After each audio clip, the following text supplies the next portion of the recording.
Hey guys, itong setup natin ngayon, backlight lang tayo. Mamaya sa campsite, pakita ko sa'yo kung anong laman yan.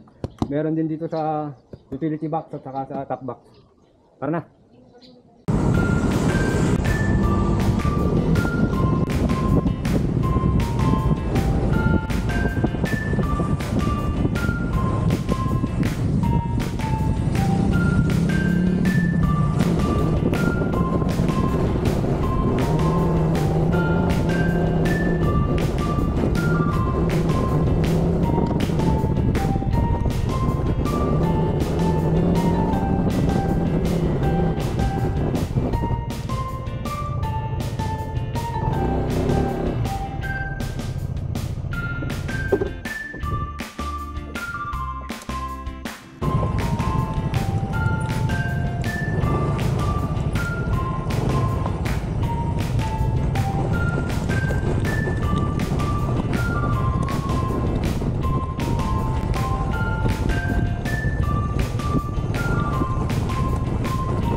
Okay, touchdown na. Itong pwesto natin ngayon. Magmula dito hanggang doon sa susunod na puno. Malaki-laki din. Hahanapan lang natin ng pwesto ng tent. Set up na tayo niyan.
Umaambon guys.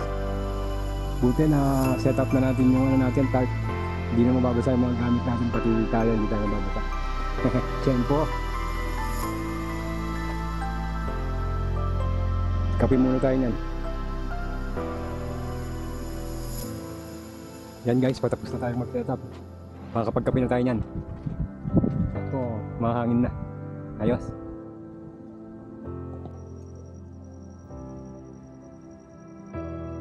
Pagi guys, alas 3 ng hapon.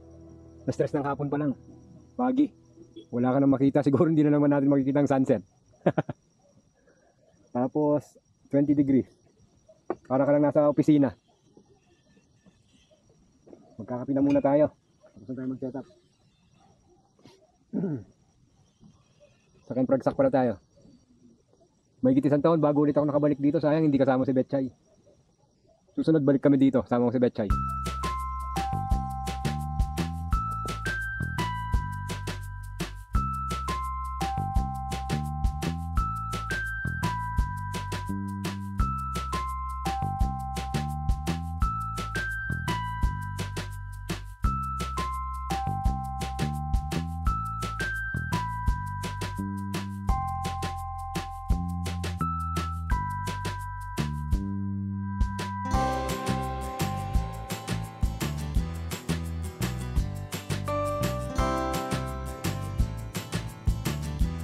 Yan guys, binibigyan tayo ng pag-asa para makikita natin ang sunset.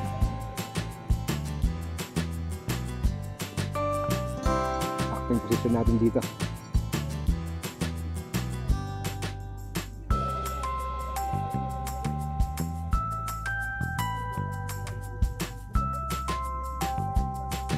Camp Ragsak.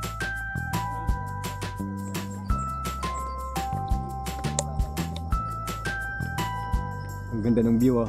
Tumatalbog view or nagre-reflect yung araw dun sa dagat. Ayos.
Nakatempo tayo guys, ang ganda ng view ngayon.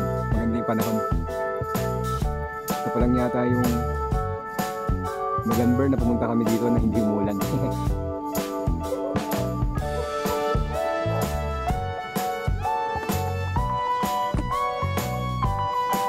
yung bahan natin for today's video guys. Processed food. Yan o, silata.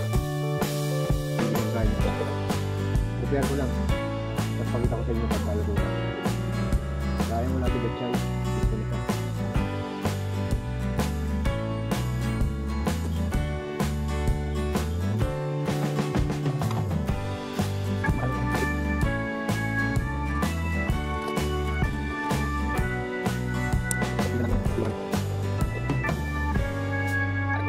Chicken wings. Ay, salamat po. Sa pulutan. Salamat. Thank you po.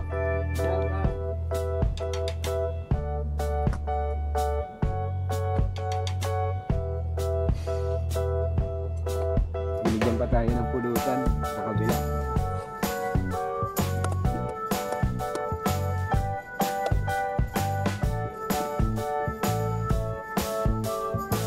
Thank you, neighbor.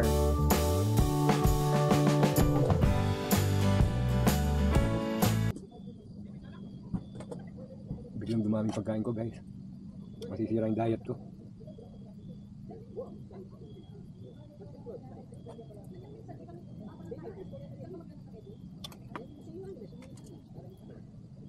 Kain.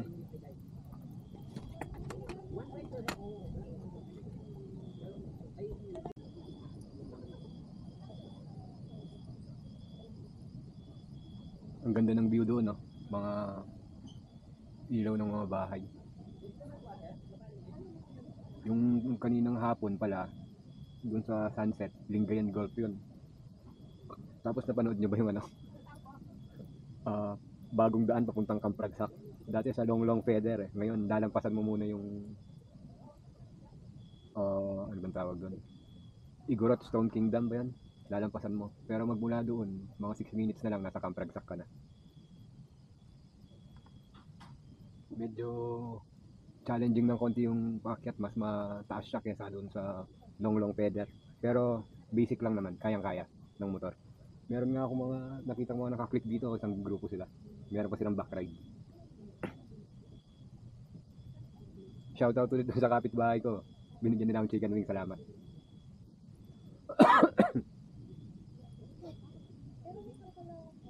Puno na naman ang Camp Ragsak. Madami talaga nagpupunta dito. Hindi niyo pa napuntahan, pasyalan nyo na. Ayos dito.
Ito si Brownie, oh, ngayon lang siyang umaga pumunta. Ang daming pagkain kagabi. Namiss ko na ito eh. Parati kami pinapasyalan nito pagka nandito sa ano. Nandito kami sa Camp Ragsak.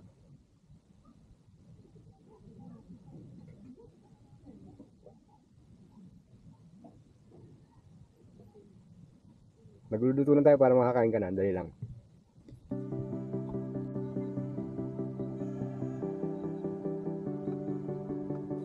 Ayan muna. Okay ba, Brownie? Gawa pa kita. Teka lang, gagawa pa kita.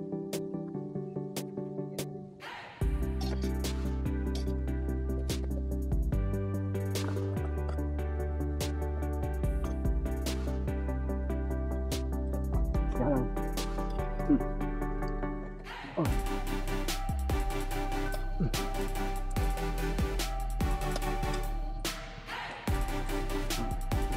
Sayang guys, hindi natin nabukan yung sunrise.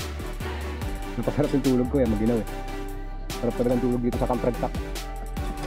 Pero buti na lang, nakita na si Brownie, di ba? Nagkita kami ulit after 1 year. 1 year kasi yung last namin punta dito. Kung alamusal natin yung leftover kagabi.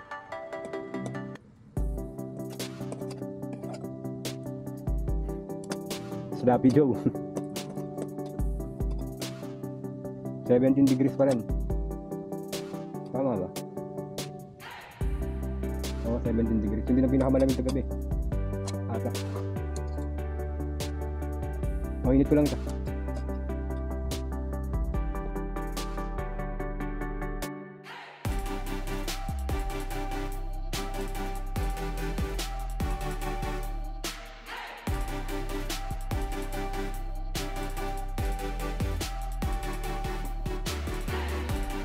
Coffee time na guys. Siyempre, hindi mawala yung level bar ni bedside.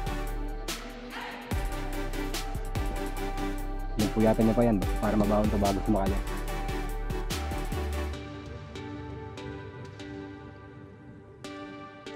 Again, kung gusto niyo ng mag-breakfast with a view tapos malamig yung panahon, Camp Ragsak sa La Trinidad, Benguet.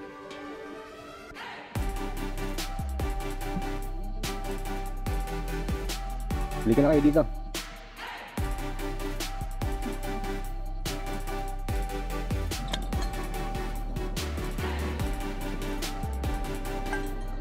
Okay, ligpitan na. Na-enjoy ko na naman yung stay ko dito sa Camp Ragsak. So ulitin, Okay, uwian na. Ako na lang naiwan dito. Salamat, Camp Ragsak, sa ulitin.